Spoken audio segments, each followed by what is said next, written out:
Welcome to the Enlightened Misfits podcast, the space for entrepreneurs on a quest for unwavering certainty and purpose. I'm your host, Lauren, and each episode is a compass guiding you through authentic conversations, unraveling the mysteries of your human design chart, and offering tools from the remarkable guest. Join me as we embark on a journey to manifest greatness and create a life aligned with our deepest purpose. This is the space where misfits find their enlightenment. Welcome to the Enlightened Misfits podcast. Welcome back to the Enlightened Misfits podcast. I am your host, Lauren, and in today's episode, I have Georgianne. She is a business coach for spiritual entrepreneurs. Welcome.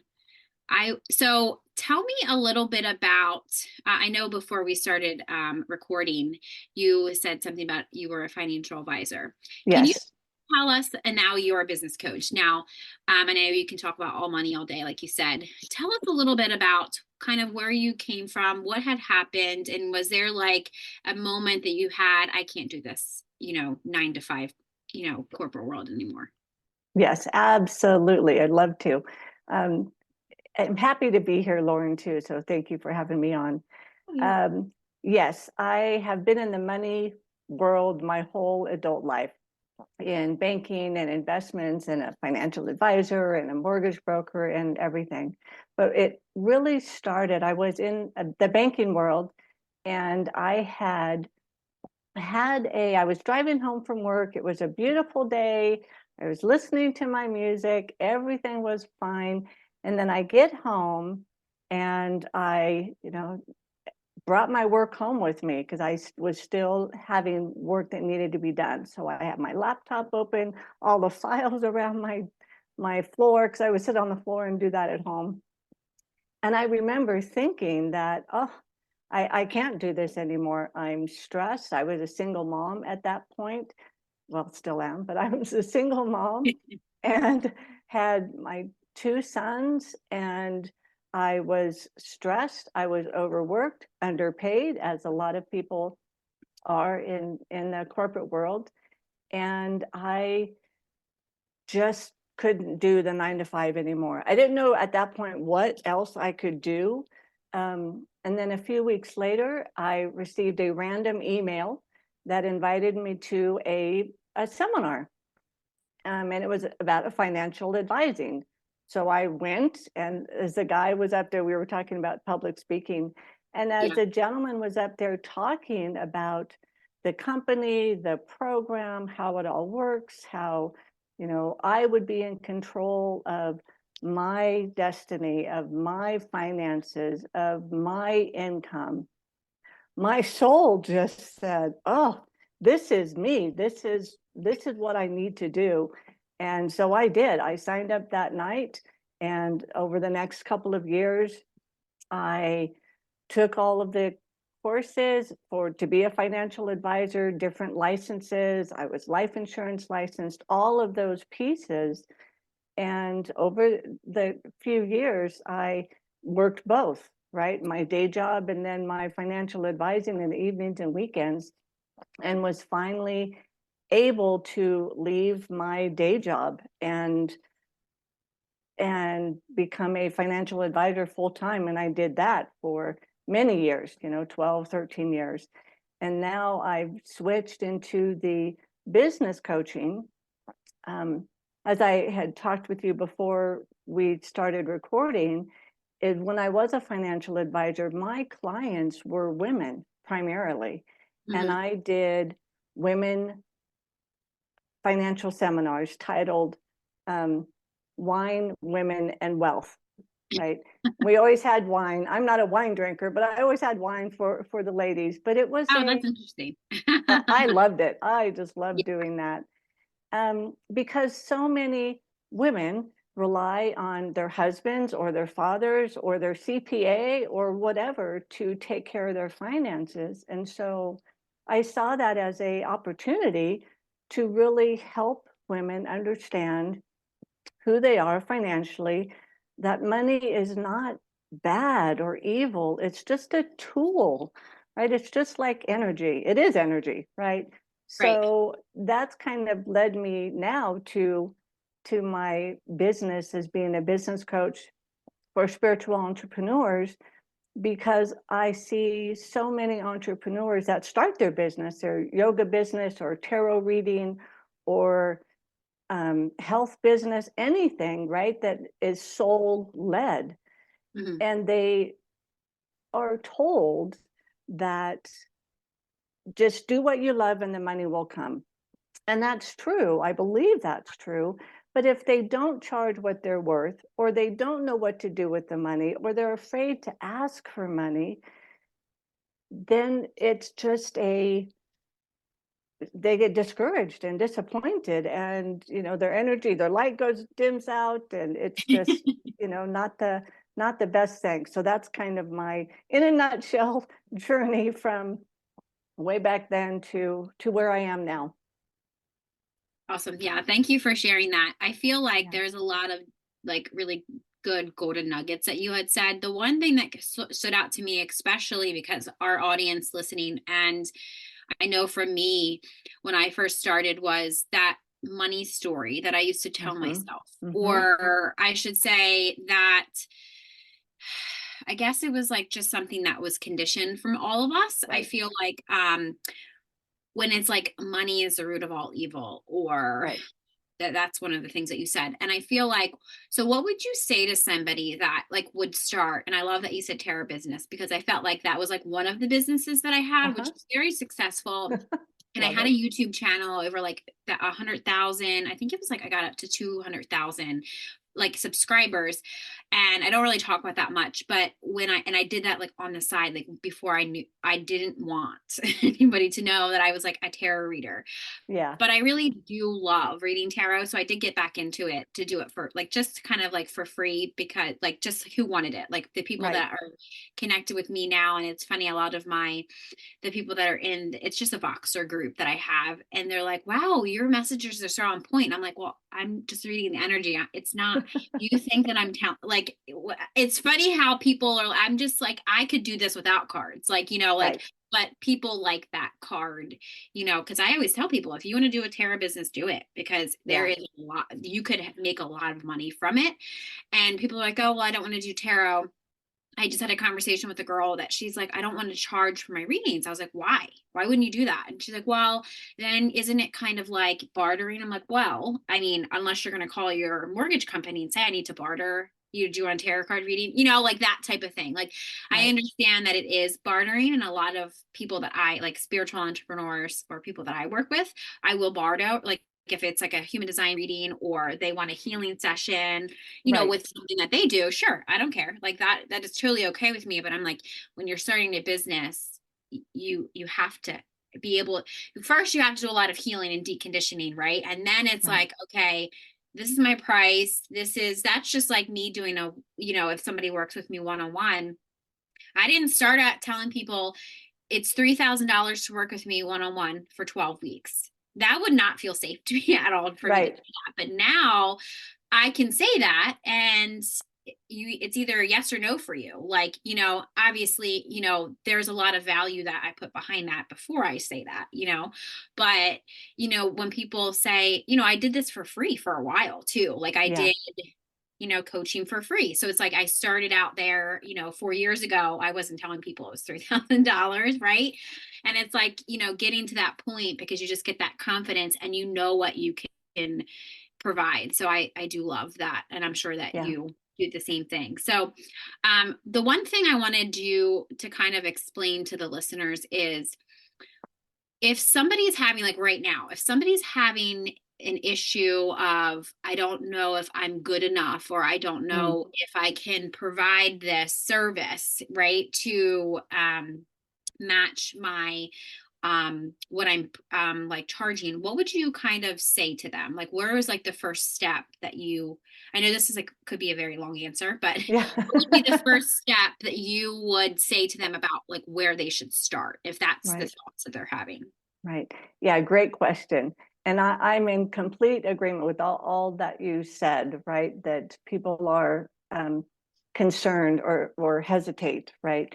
So typically, when I talk with people and they're they feel like they're not able to charge or they don't feel worthy of it, is we start with the mindset, because that's what it is, and one of the pieces, so I go through a certain process. I have what I call inner voice activations.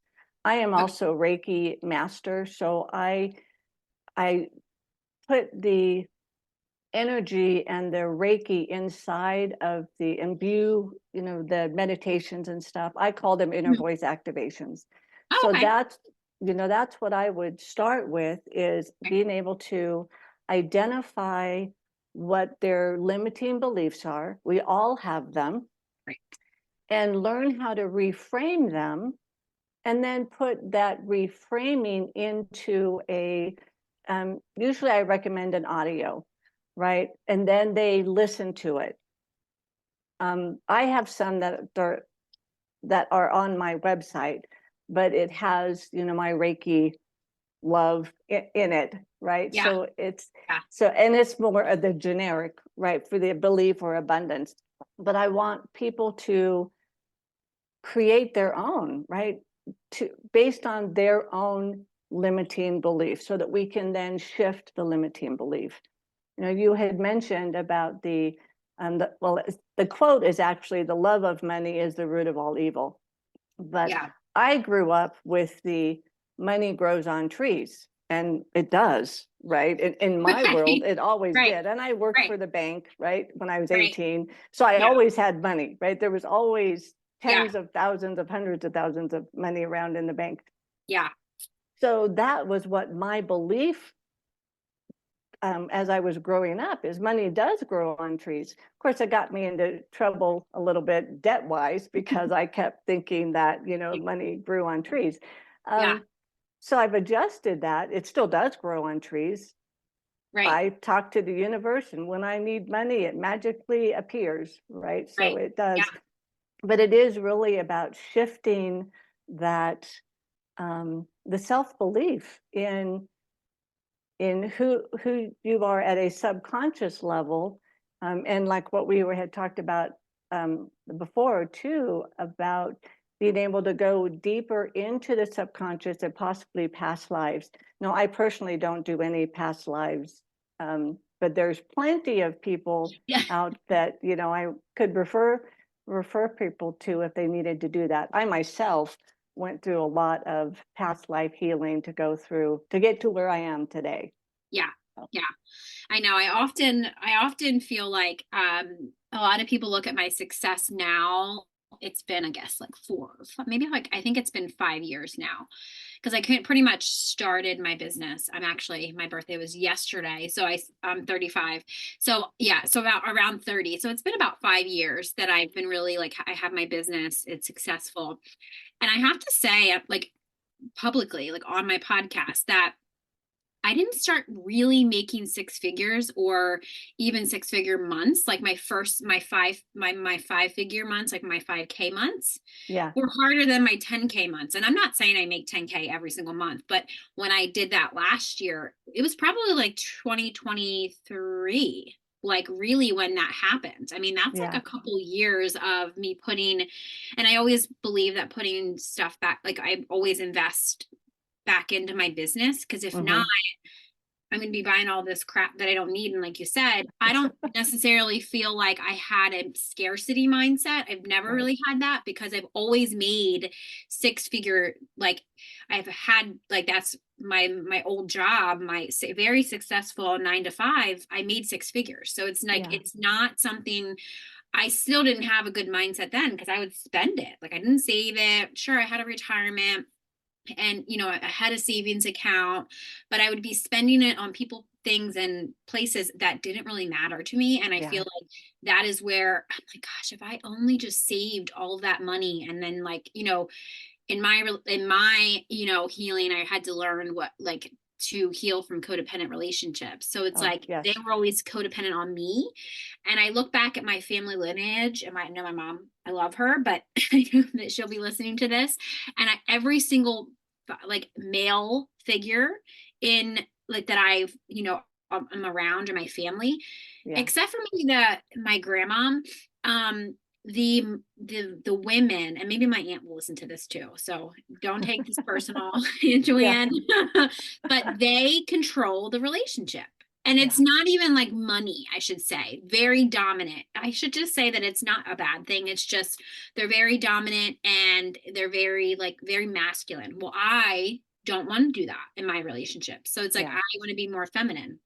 So it's like fine, just learning that balance in the relationship. And, I can provide for myself and I can provide for my partner and my daughter. But it's like, do I really want to do that? No, like I don't want to be the masculine. Like that's not what I Right. want to be in my connection. So it's like, I feel like a lot of people, like single moms, especially, because I mean, I'm a single mom, like, yes, I have a partner, but he's not financially responsible for me or my daughter. So it's like, Right. he's there to help and provide when he can.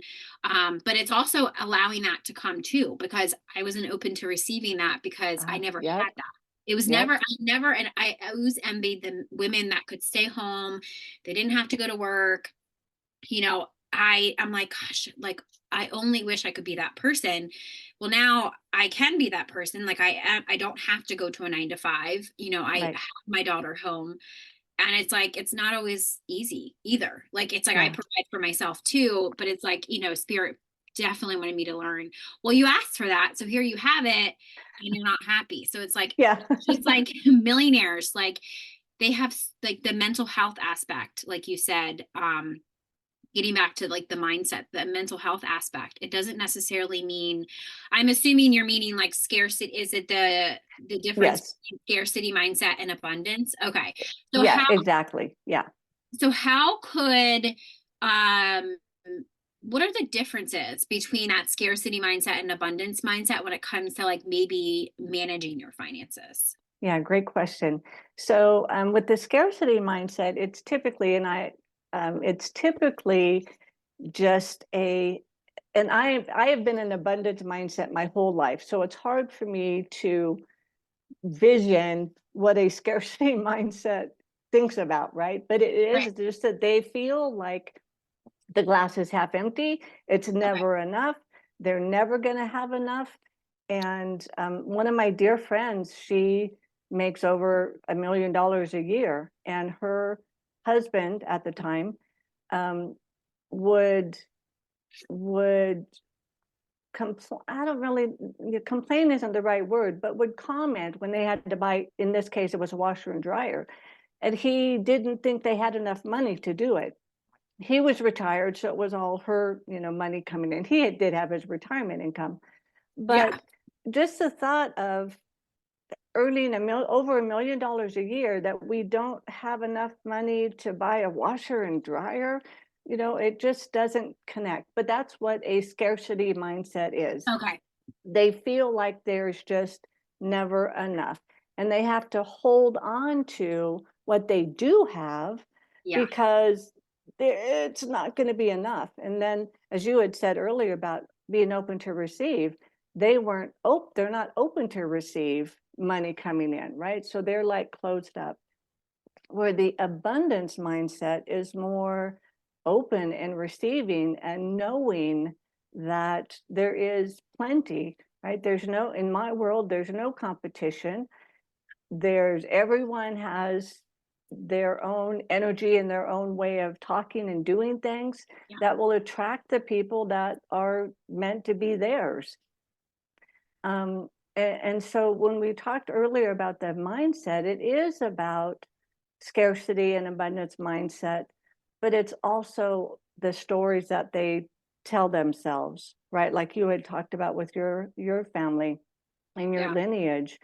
And if I grew up um, thinking that I'm not worthy, that I can't do it on my own, that was one of mine, that I had to have a man to help me. I Yeah. don't have any at the moment because I moved through that, Yeah. right? Because Mhm.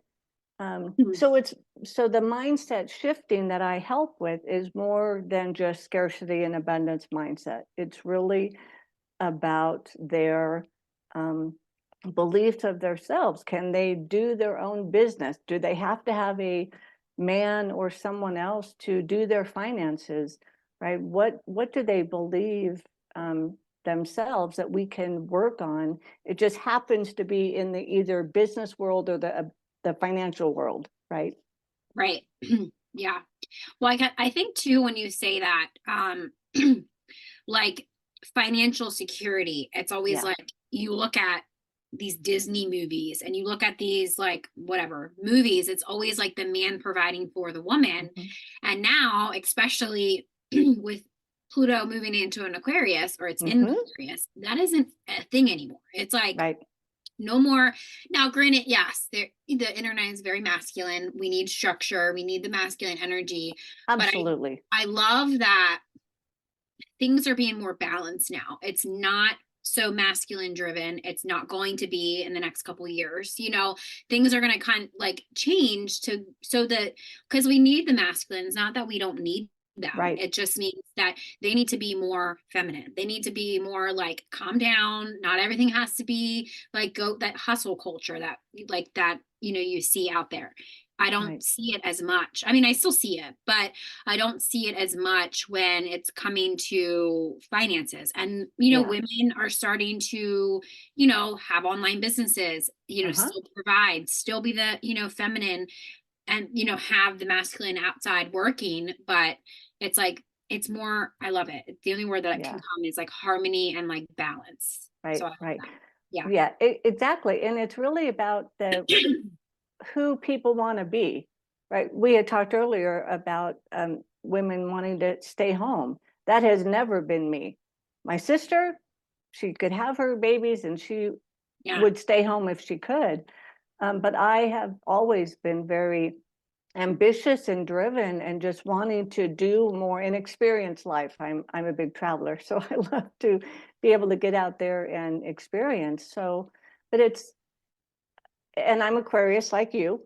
Yeah. Um, Yay. so I think it's amazing Yeah. that now that we've got Pluto into Aquarius, and I'm not very big on the planetary alignments and all of that, but I do know that one because it's a big one, Yeah. right? And because it impacts me as well, being an Aquarius, Yeah. is that we are in a world of change and wanting to balance, and it's not going to be an even, it's not always 50-50, it No. can't be, but just having the opportunity for those people who want to do what they love and or Yeah. try new things, and now is a perfect opportunity for men and women to have a different life, a better life, right, Yeah. with partners, um Yeah. in that. Yeah. Yeah, I was gonna say, expect like when you said it can't be balanced, it really can't be. Like when people talk about this like work-life balance, I'm like,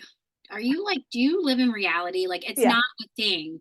Especially going back to like I never really wanted to be a stay-at-home mom. I never actually really wanted to be a mom. And I think it was because I was always good with kids. Kids always like loved me, but I Yeah. never was in the headspace of like, I knew that I had a lot of learning to do in relationships. And I just knew that if I was in the prior relationship I was in, I felt very trapped. And even to Mm. this day, like he even said, yeah, I knew what I was doing. So like he was definitely to a T a covert narcissist. And I didn't Wow. see that until he was diagnosed that, so it was like things happened, like for me, not to me. And I felt like at the Absolutely. time it was more of like I needed to understand my own victim mentality, my own ego, my own this or that. And I feel like, granted, obviously I picked this life. I picked Hmm. to be a mom, and I knew that I was like I always had this vision of having 5 kids now. I don't think that That's that's awesome. going to happen, but it's funny how I always kind of envisioned myself to be a mom, like when I was a kid. And I now know why I didn't want to be a mom or felt like I wasn't good enough to be a mom, is because would I be able to provide them with a Right. safe space or something that I didn't have when I was a kid or whatever it was. And now that I've did all of the healing and I continue to do the healing, I know that, and always like those moms, I always I always tell the like moms or like friends that they're like, I just feel like a real shitty mom. And I'm like, well, you even saying that is just, you are a very good mom. Because most, and I'm not saying that if people don't say that, they're not a good mom. That's not what I'm taking. Like, I don't Right. want people to take that from this. But most times, if the moms aren't worrying about their kids or they're not worrying about, am I doing good enough? Am I going to be a good enough mom? Then you don't consciously even, you're not even aware, or maybe don't have the awareness to even change. Because if you think you're a great mom and you don't ever question what you're doing, well, you might want to. Maybe I'm just Right. suggesting you might want to, because you probably could do a little bit better. Exactly. That's Right? what I was going to say. It's not about being bad, right? Or Yeah, recognizing that, but is there opportunity for improvement? Can right. you do, right? We all want to review, right? Yes. And be able to say, can I do better? Should I do this? Right? All that. Yeah, I'm with you on Yes. that. Yeah. So going back to when you said you always had an abundance mindset. Yeah. Now, I think I did too, especially because I didn't hold on to stuff. And I really want people to, like, listeners to understand, because, mindset is pretty much everything. And I think a lot of Hmm. people right now are going through a lot of financial changes. I think, that mindset and focusing on, I can't really align, like, I can't really understand when people like have these huge businesses and they have all of this income and they have all of this stuff that they keep focusing on what they don't have. I Right. actually just talked to a client about this. Hopefully she knows who I'm talking to when she listens to this. But um what I kind of helped her understand is, you have this, and this. You need to have millions of dollars, right? Hmm. Because then Hmm. how, if you don't have $1 million or $2 million or $3 million, how are you paying for your one business? How are you paying for your other business? Like, how are you traveling? How are you doing this? How are you doing that? Like, so you need to be open to receiving, maybe that business, you don't have that business anymore. Maybe you don't have this anymore. You need to be open to receiving something better and new. And I Right. feel like once you close yourself off to that, Hmm. that Hmm. society norm tells you, oh, you could just go get a job, or you Yeah. should just stay here, or you should just, you know, I feel like once you open yourself up to doing things that you love, that was pretty much the reason why I left my 9 to 5, because I was like, I love doing what I'm doing. And I love helping people. And I know I have a bigger purpose here, but like, I hate doing this. Like, I Yeah. absolutely hated it. And I used Yeah. to love doing it. But then when it started to affect like how I was treating patients, or how I was, how I was working at work. I was always in like my manager's office. Like, why are you late to work? And I'm like, I don't know. Like, I don't know how to come here on time. Like, I'm always late. It's like 5 minutes window. It's like we had 7 minutes for like years. And all of a sudden it's like, you can't come 7 minutes late. And it's like, Oh, what? wow. So it was like, okay, well, I guess I'm never going to be on time. Even if I plan 2 hours earlier, I'm never going to make it on time. Yeah. Like, it's Yeah. just, I feel like that's, now going back to it, it was more of my ADHD. I feel like and apparently they have like accommodations for that. People that literally can't get there on time. That's me. I literally, besides things that I know that I need to, and it's like so much easier, because it's like, if I need to get on a Zoom call or I need to be on a Yeah. client call, Yeah. I'm not Yeah. late. I could just, walk into my room and get on. So Yeah. it's much different. And plus, I would never be late, actually. I'm always usually early, because it's something that I really love. So I noticed Yeah. those things. And especially, I feel like a lot of people, actually, one of my old coworkers had committed suicide because of her mental health. Oh, And I think that is a huge part of why I left where I was, because I was in that same mental space when I was working there, and I had just had a baby. And it was just like, I really hope they have changed things, because it was like, I know for a fact that her job was 100% a huge factor. I'm not saying the whole thing, but I right. hope that, there's a lot of other things that happen to other, like, all of my other coworkers too, that I hope that businesses, not just that business, but businesses are realizing, like, crap, we need to really take care of our people, or we're not Right. going to have them. Because Right. I think mental health is, because I don't care how much you pay me. I do this now. I don't care how much money you have. If you're not aligned with me or I'm not aligned with you, like we're not That's working. right. You can be Yep. friends, but I'm not working with you. Yeah. Yeah. Right? So Yeah. Well, and that's all about the energy, right? yeah, The yeah, mindset, the mental health, which yeah, is becoming so much more prevalent now, right? That we're hearing about it more yeah, in the news and all of that, that it is incredible how it does impact people's lives, things that you don't think doesn't affect me, but it affects you differently, right? Different parts of work or life in general. yes, So yeah, yeah, yes, I'm in complete agreement. And it is a lot, the subconscious, the conscious mind, the mindset, how we take care of our own energy. I'm in complete agreement with you as far as alignment, right? If I feel, and we know, right, when we're out networking or whatever, we yeah, can see the person that maybe we want to talk to, and then as we get closer, nah, right, and then yeah, it's just a different vibe, right? When yes. we're talking to people. So Yeah, yeah, that's I love that you say that, because a couple of my being like out and like networking within people, I kind of, people are like, oh, you're such like an extrovert. I'm like, no, I'm not. I'm an yeah. Aquarius. No, I'm I'm not. not. No, I'm not. But I have this aura that, like, is very like Mhm. very like, oh, come talk to me. And I'm like, no, I don't. Why aren't you really talking to me? But I realize that it's more of my like protection bubble that I have built around me, that I'm just like, if my energy is not mixing with your energy, I could be having a bad day, or I could just not be in the right mindset. And I feel like Right. people can feel that, which is great, because I don't want to penetrate your energy and I don't want you to penetrate mine, because if I'm already miserable or I'm already having a bad day, please just leave me alone. Right. Yeah. It's like, I Yeah. love people, but I don't like anybody. And it's funny, being an Aquarius and having a lot of Aquarius placements, that's what people always say to me. And I was like, that's interesting, because my moon and my rising are Pisces. So it's like people look at me and they're like, oh, I didn't even think you were of Aquarius. And I'm like, you can't tell.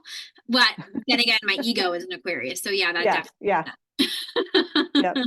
Yeah. Yeah. That's funny. So my moon is Pisces.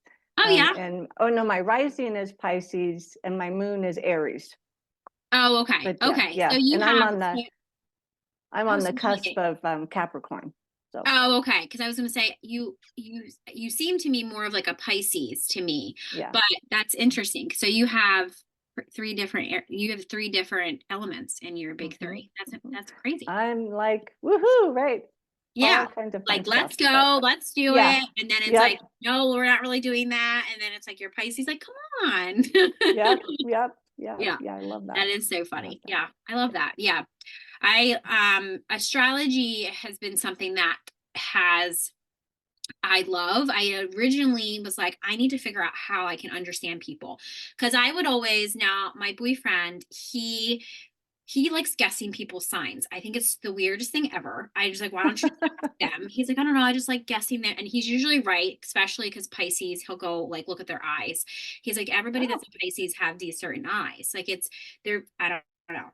And I'm like, okay, well, they're probably Pisces then. And they usually are. And it's just funny how, that's so. same thing with an Aquarius. He's really good at, but he's a Libra. So he's also an air sign. And the one thing I said to him is like, I have always been like this. If somebody's not intellectually driven, like intimacy to me is like, can you have a conversation with me? Yes, Like, that is very intellectual. If not, it's like when I say like astrology or human design or like something about like woo woo, and they're like, what do you mean? And I'm like, oh gosh, I can't talk to you. Like, it's like it's like, where are you?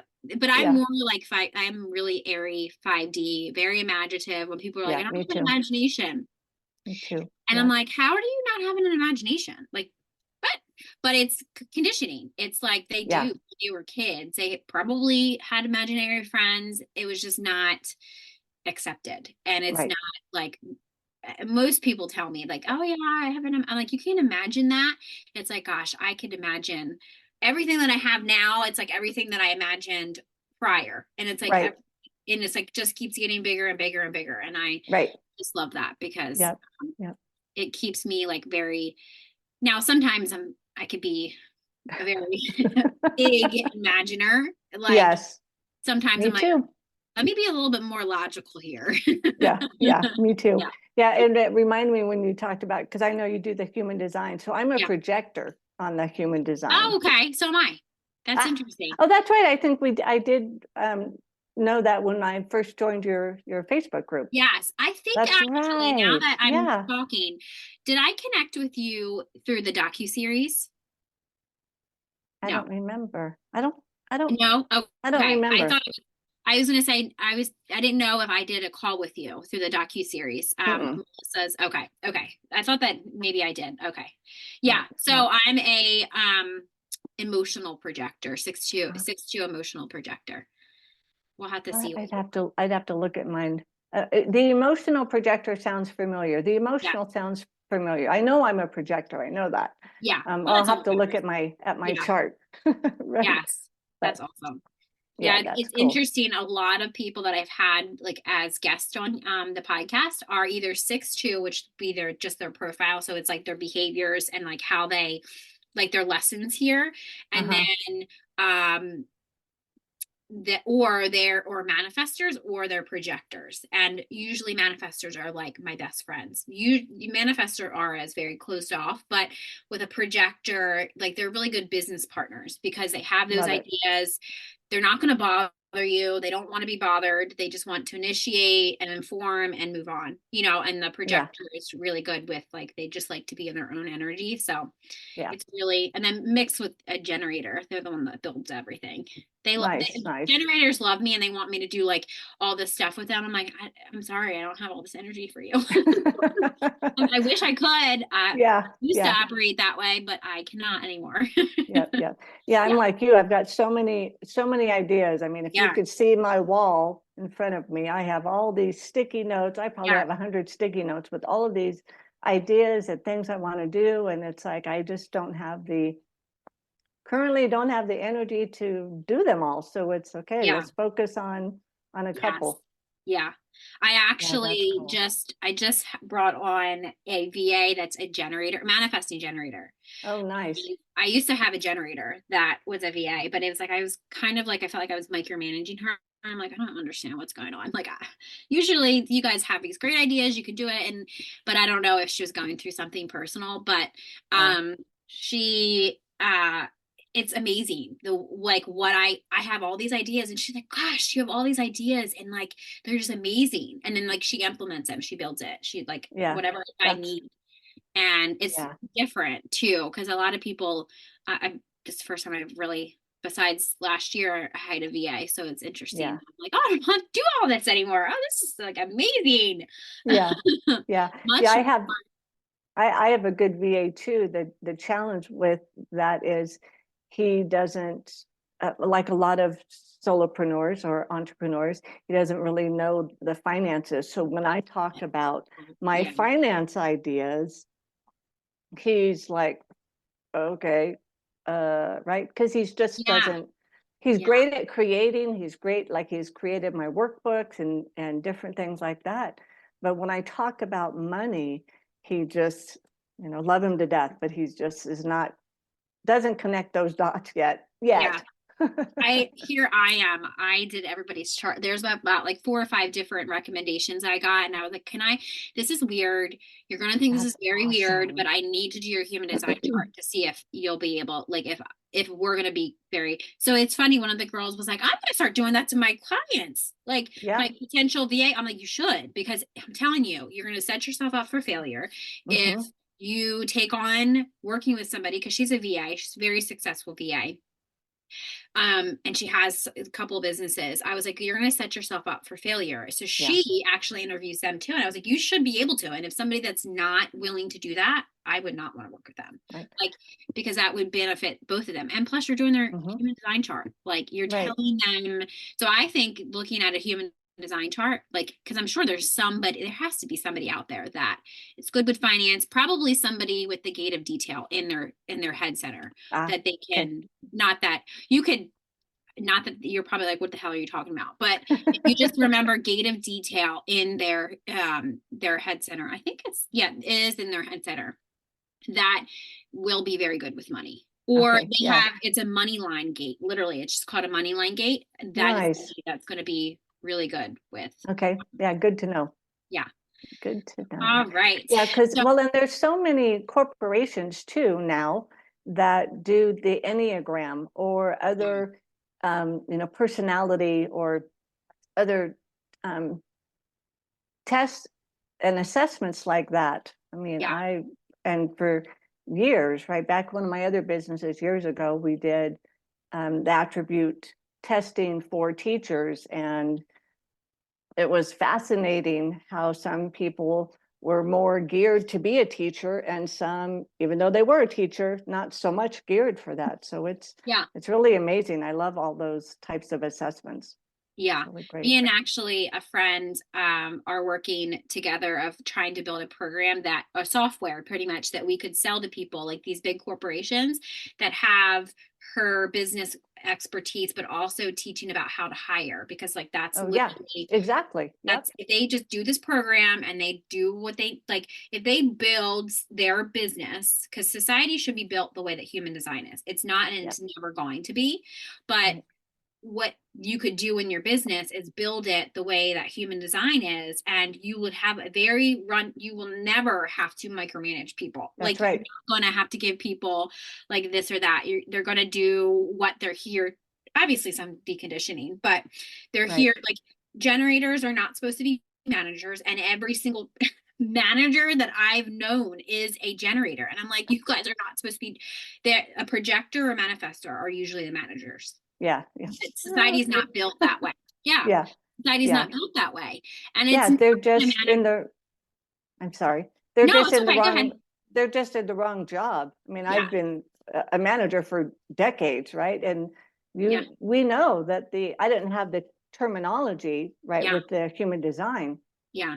but I can tell when someone is in the wrong job. And it's Yeah. not good or bad. It's Yeah. just, you're not cut out to be this customer service agent or whatever, right? Yeah. Yes. Yeah. So it's Absolutely. interesting that she had just brought this idea to me. She was like, would you oversee it? Would you help me with it? And I was like, sure. She's a manifestor. So That's she's gonna awesome. build it, and there's other people. And I was like, sure, I feel like I can see like, and I said, the only thing that I know is that every single person I've ever talked to, every single entrepreneur, even somebody that has a brick and mortar CEO, whatever, they have difficult hiring. That's literally they're difficult because they don't know how to do it. And it's like, Right. okay. And here I'm like, why don't you just do their human design? Is that weird? You have to ask them their birth date anyway.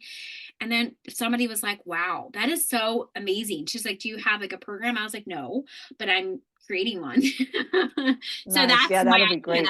That's literally what had came up with. And I was like, Yeah. okay, I need help with building this because I know I That's, can't build it on my own and I need other people because yeah. she has 27 plus years of experience with Yeah. business. I don't. That's awesome. Yeah. So, just to Awesome. wrap up here, what advice would you give our listeners who are eager to start their journey towards maybe financial abundance or maybe change their scarcity mindset, but they feel very overwhelmed or maybe unsure where to start? Obviously, they can come work with you, which will have you. Yeah. But Yeah. Great. I actually have two things. I'm glad you asked. So one of the pieces is about money, right? It's about the finance. And what I try to help people recognize is that you, as your business, is whether it's just you or you've got 100 employees or you're making $5,000 a year or 500,000 or 5 million, right? It doesn't matter.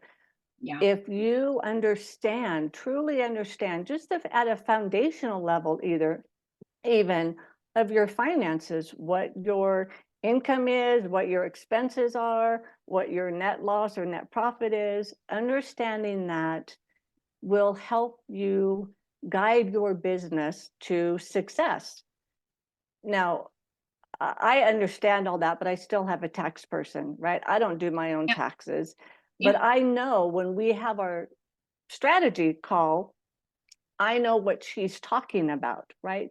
So I just want to dissuade people from, you still can have somebody else do your books, but right. it behooves you to understand the foundational of of the finances for your success. And then the last thing is my feeling on charging, right? It's kind of like what we had talked about briefly, is when you give someone a gift, whatever the gift is, for their birthday, for Christmas, you buy their lunch, you buy them a cup of coffee, whatever, you feel so good. Typically, you feel so good inside. And when you're asking someone to pay your $3,000 or your $50 or $100 course, you're allowing them to give you their gratitude and their gift in exchange for your gift. So it's really about letting us share our gifts together, and we're both happy about it because you gave your gift of time and energy and product or service, and they were able to gift you their money in exchange for that. So it's really, the way I look at it, it's a win-win for everybody, and just having that feeling and understanding that by you sharing your gift, you allow them to give you their gift. That's all. Yeah, I love that. And I feel like that would help a lot of the listeners too, because it's just energy. Just like you giving, energy. Like you said, you giving coffee, them giving you like paying for your service. That's all it is. Like that's all it is. Money, there has to be some energetic exchange, because here's the thing. I know I've paid for a lot of things that I've done. There's a lot of things that I've got for free that I didn't put my energy into it because I didn't have to. So it's like, that is, you're going to be serious, and, are you going to waste their time, or are you going to give your energy? So I love that. Thank you for those couple tips. Thank you for joining us on today's episode on the Enlightened Misfits podcast. If you enjoyed today's episode, don't forget to subscribe. You can leave a review and then share with somebody that you feel that will gain knowledge from listening. So stay tuned for more captivating conversations in the future. I hope you have an amazing rest of your week, and I will see you next time.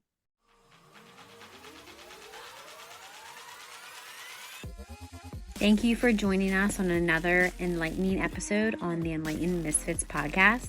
If you resonate with this conversation and found it insightful, don't forget to subscribe, rate, and leave us a review. Your feedback fuels our mission. Remember, your journey to unwavering certainty and purpose is ongoing. Stay connected with us on social media, and let's continue this conversation. Let's manifest greatness in our lives. Until next time, this is Lauren from the Enlightened Misfits podcast. Stay enlightened, stay inspired, and keep manifesting your extraordinary path.